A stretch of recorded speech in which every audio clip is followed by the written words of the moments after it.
gosh! If I'm gonna go into the snow, at least I get to see something really cool. Yeah, probably shouldn't breathe that in, but I can't do that with my electric car. That is some power. Today is a special treat. 70 years ago to the day, one of the most iconic cars ever in American history came out, the Chevrolet Corvette. This is the 2024 Corvette E-Ray. It is the quickest Corvette that has ever been made. It is the very first all-wheel drive Corvette that's ever been made, and it's also the very first electrified Corvette that's ever been made. And you can tell it's electrified because it has a front trunk. Oh, but if you are an expert in Corvettes, you will know that the 2020 Corvette actually had a front trunk, even though it was not electrified. And while yes, I'm really excited that it's the first electrified Corvette, I do have to tell you, it has a gas engine inside of it. So today we are going to take the first ride, test this thing out on the snow, and also go over some of the specs of this car to see what makes it unique.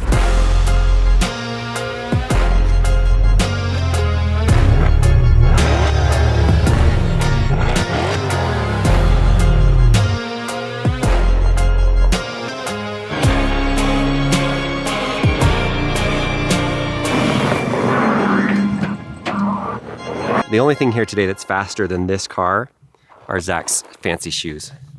Look at those shoes. You look fast in that. Kapow! This is an all-wheel drive capable vehicle, so it should be able to work up here. So we're gonna go on a ride and test out some of the modes. And they are filming an actual, basically a commercial up here, a marketing video.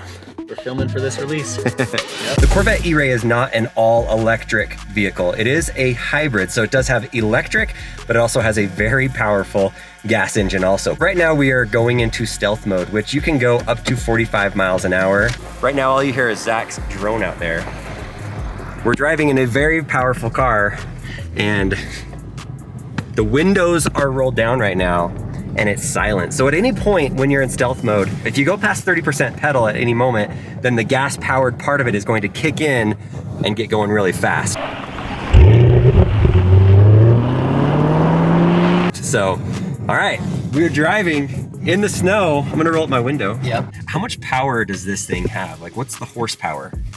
So you got 495 coming from the back. You got 160 on the front, 665 total when you fully step into it. How does that compare to other Corvettes in the past? Well, we're still getting powered initially by the LT2 engine, which was in the Stingray, and that's where you get your 495. And with that horsepower is a completely new chassis balance. So that's why we're able to take it on roads that you see right here, completely snowed over. Okay, we are going to just gun it and go fast and see what it feels like. All right, whenever you're ready, let's feel it. Oh my gosh! Whoa. Okay, now we're fishtailing. Professional driver here. Okay. Yeah. Wow. Full confidence underfoot. Full confidence underfoot is what he says. I did not have full confidence sitting in the passenger seat, but he's a professional driver. Do not try this at home. But if you have the E-Ray and it has all-wheel drive capabilities, you're more able to do things like this in the snow. And if you can handle driving it that fast in this type of, oh my gosh. Okay, this is fun. And you can just hear the roar of the E-Ray. You hear the gas motor. That is something that I miss about driving an electric car, is that you just don't really get to take advantage of the sounds that you get. Yeah! Oh my gosh. Okay, I get it. I get why people like to drive Corvettes.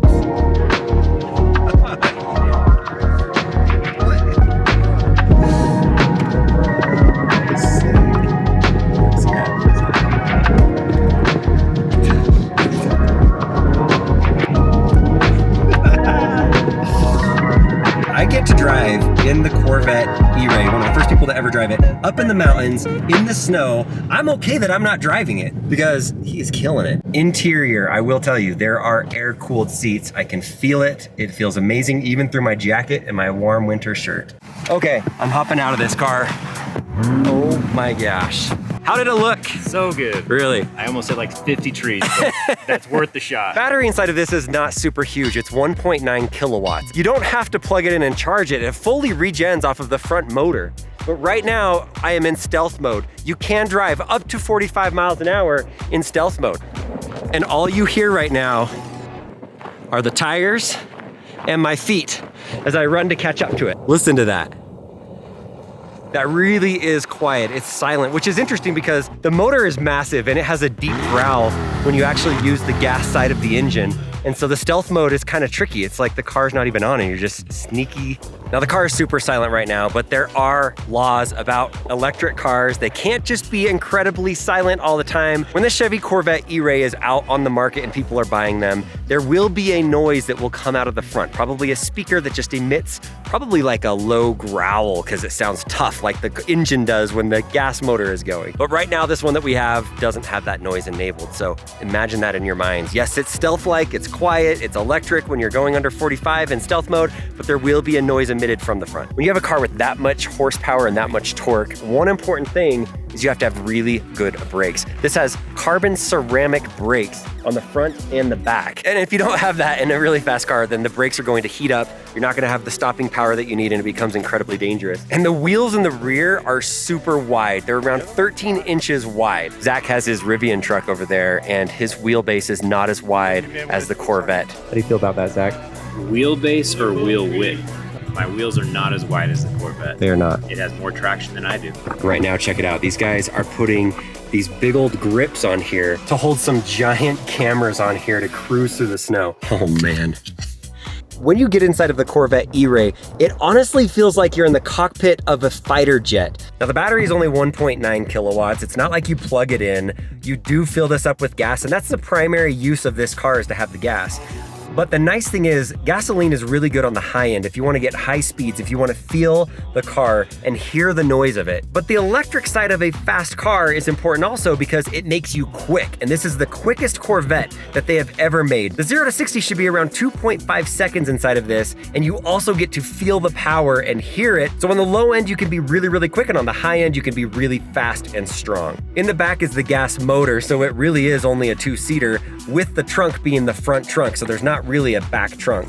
There's no autopilot inside of this, but there is lane assist while you're driving down the highway. There are some cameras up in here that's the technology for the lane assist. And then there's also two small cameras on the front because this car is very, very low to the ground. The only thing that stops this thing from going off-road is the ground clearance. Otherwise, amazing. There's an optional carbon fiber skirt that goes along the bottom that's really low. You do not want to hit a curb with that. The clearance is not great. There's your clearance right there. Can't even open my whole hand. That's why these cameras are critical when you roll up to a curb. It'll look down and you can see how close you are to the curb. I don't feel safe driving my Tesla Roadster on the roads in rain or in snow or on like dirt roads because it is just rear wheel drive and I'm not as qualified of a driver to be able to drive in those conditions without having the all-wheel drive. As you saw in our drive in the snow, we took off traction control and were able to do some really cool things. But having this be the first ever Corvette with all-wheel drive, the electric motor is in the front. The gas motor controls the back two wheels, but they work in harmony to make sure that on certain types of road conditions or when you need it, they can grip the road and keep you safer than what you typically can get with just a two-wheel car. And when you're in a car that's this quick and this powerful, it's definitely something that I would want to have. Okay, these guys need this Corvette.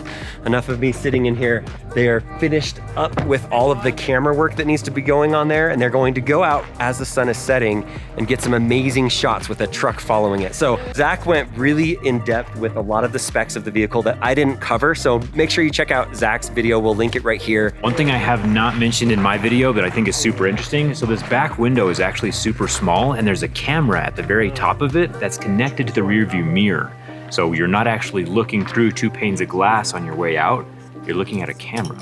It was really fun to have a couple of hours to check out this Corvette. I feel like this is the start of electrification of the Corvette, and I'm hoping in the future we might get to the point where there's a fully electric Corvette.